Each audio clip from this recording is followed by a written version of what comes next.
एक शेर का जंगल में आमना और सामना हो जाए तो आदिवासी को देखकर शेर भी धूम दबाकर भाग जाता है, क्योंकि आदिवासी तो सवा शेर होता है मेरे साथियों।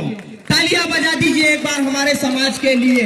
और आज कुछ लोग टंटिया भील को लुटेरा बता रहे हैं, पर अगर मेरी आवाज उन लोगों तक पहुंच जाए तो मैं उन्हें एक बात बता दूं कि जो व्यक्ति गरीबों का पेट पालता हो, अमीरों से छीनकर गरीबों में बांटता हो, वो लुटेरा नहीं बल्कि वो उन लोगों के लिए एक मसीहा होता है मेरे साथियों। और हमारा टंटिया भील मसीहा था मेरे साथियों। टंटिया भील था तो आज आदिवासी एक है, बिरसा मुंडा था तो आज हमारे पास जल जंगल जमीन है, बाबा साहब थे तो आज हमारे पास बराबरी का अधिकार है, जयपाल सिंह मुंडा थे तो आज आदिवासियों की पहचान है मेरे साथियों। और अगर आप लोग ये बीजेपी और कांग्रेस के चक्कर में रह गए तो आदिवासी और जनजाति में ही लड़ मरोगे मेरे साथियों। इसलिए हमें हमारे महापुरुषों के विचारों पर चलने की आवश्यकता है मेरे साथियों।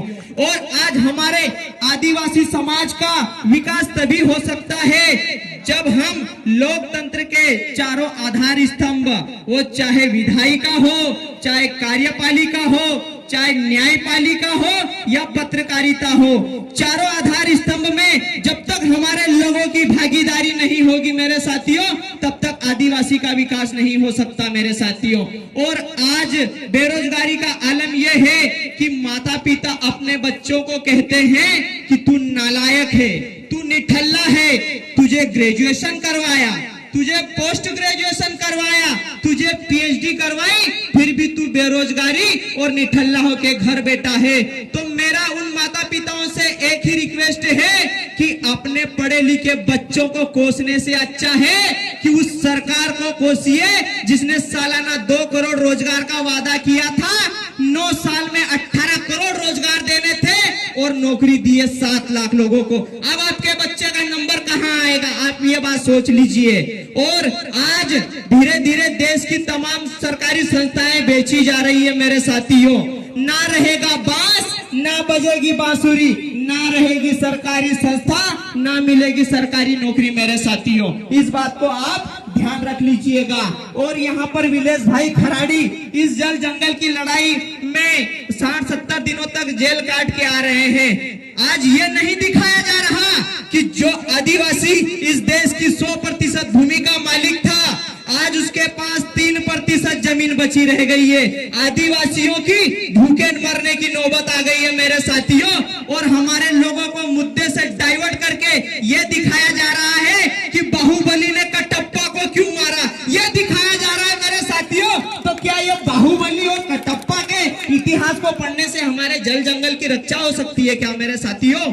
और आज पहले गांव में सभी यहाँ पर गांव के ही साथी है, एक भी शहरी का ज्यादा नहीं मिलेगा।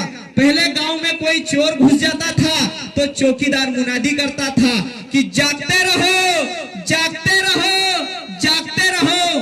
अब 2014 के बाद एक चौकीदार आया है मेरी माता और बहनों, अब बैंकों का पैसा लेके भागते रहो, भागते रहो, भागते रहो मेरे साथियों। यही चल रहा है। और दिल्ली में एक नया नियम निकला है कि आप 15 साल पुरानी गाड़ी नहीं चला सकते, क्योंकि उसका इंजन खराब हो जाता है और उसमें से आवाज निकलती है फक फक फक फक, क्योंकि वो काला धुआं देने लगती है।